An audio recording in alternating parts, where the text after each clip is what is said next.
최초의 생물은 어떻게 생겨났을까요? 중세 사람들은 더러운 농마와 밀에서 쥐가 태어나고 진흙과 강물에서 개구리와 뱀장어가 태어나고 썩은 고기에서 구더기가 생겨난다고 믿었습니다. 이런 생각은 일상생활을 통해 얻을 수 있는 자연 발생설의 시작이었습니다.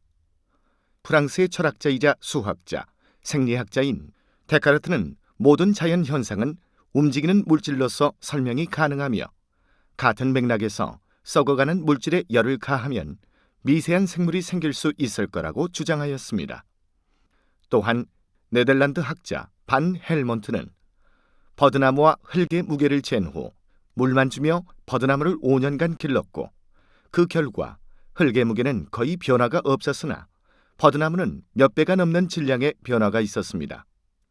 그는 이 실험을 통해 식물은 물에서 발생한다고 주장하며 자연 발생설을 지지합니다. 하지만 17세기 후반에 이탈리아 생물학자 프란체스코 레디가 자연 발생설에 반박을 하는데, 레디는 얇은 가재로 썩은 고기를 덮어두면 구더기의 발생을 막을 수 있다는 사실을 들어 썩은 고기에서 관찰되는 구더기는 자연 발생한 것이 아니라 파리의 알에서 생긴 것이라는 사실을 보였습니다.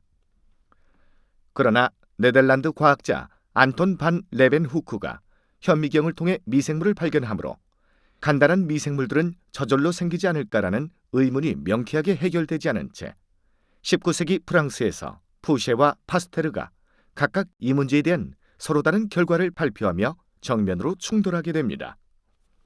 여러분, 이 책에는 생물 발생의 핵심적인 물음에 대한 답이 들어 있습니다. 이 책을 보면 최초의 생명체는 작고 단순한 알의 형태로 발생했고 이것이 성체로 자라나 다시 알을 낳는 형태가 반복된다는 사실을 알게 될 것입니다. 저기 질문이 있습니다. 생물이 살아가면서 알과 성체의 단계가 반복한다는 사실과 생물이 자연적으로 발생하였다는 것은 무슨 관계가 있습니까? 젊은이, 참 좋은 질문이네. 내가 여기서 초점을 두고 있는 것은 단순한 알과 성체 단계의 반복이 아니네. 이 반복의 시작이 어디인가가 초점일세. 나는 생명체의 기원을 알고 싶은 것이네. 지금 보는 장치는 외부의 공기는 들어가지 않고 수은만 담긴 통이네. 이 수은 통에 충분히 끓인 건초를 집어넣네. 건초는 충분히 끓여서 살균이 되었으니 어떠한 생물도 살고 있지 않겠지? 정화된 공기만을 주입해보겠네. 이거 보게나. 그럼에도 불구하고 작고 단순한 생명체가 발생한 것이 보이지 않는가?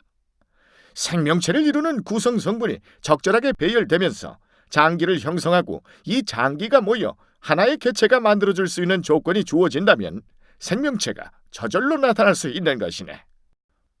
제가 직접 만든 실험도구 백조목 플라스크를 통해 푸쉐 선생님의 주장을 꺾어보겠습니다. 먼저 플라스크에 멸균하지 않은 고기 수프를 주입합니다. 그런 다음 플라스크의 주둥이를 가열하여 백조목으로 만들었습니다. 그리고 이 플라스크 안에 고기 수프를 가열하여 멸균합니다. 이렇게 만든 백조목 플라스크는 공기는 통하지만 공기 중에 먼지나 작은 생물들이 들어오지 못하게 됩니다. 푸쉐 선생님의 주장대로라면 공기가 통하기 때문에 고기 수프에서는 공기가 통해야 합니다. 하지만 이 상태로 장시간 놔두었지만 고기 수프 안에서는 작은 생물들이 발견되지 않았습니다. 그리고 이 플라스크 안에 고기 수프를 먼지와 작은 생물들이 걸러지는 곳까지 기울였더니 단시간 내에 고기 수프 안에 작은 생물들이 생겨나는 것을 확인할 수 있었습니다. 이 실험에서는 공기가 충분히 들어갔어도 작은 생물들이 발생하지 않았습니다. 이는 생물이 우연에 의해 저절로 발생하는 것이 아니라 각 개체들의 부모로부터 나온다는 것을 증명합니다. 이것이 제가 지지하는 생물 속생설입니다. 그러나 내가 한 실험에서는 풀죽을 팔팔 끓여 작은 생물들을 모두 사멸시키고 외부에서 유입된 공기를 철저히 걸러 작은 생물들이 들어올 수 있는 경로를 모두 차단했음에도 불구하고 작은 생물들이 자란 것은 어떻게 설명하겠나? 아니... 푸쉐와 파스테르는 당대 최고의 학자들로 이들의 실험에는 모두 오류가 없었습니다. 그럼에도 불구하고 두 학자의 실험 결과가 다르게 나온 이유는 파스테르는 고기 수프를, 푸쉐는 끓인 건초를 사용했기 때문이었습니다. 우리가 여기에서 기억해야 할 사실은 푸쉐와 파스테르가 논쟁하던 당시 두 사람의 실험 결과가 다르게 나온 이유를 알아내지 못했다는 점입니다.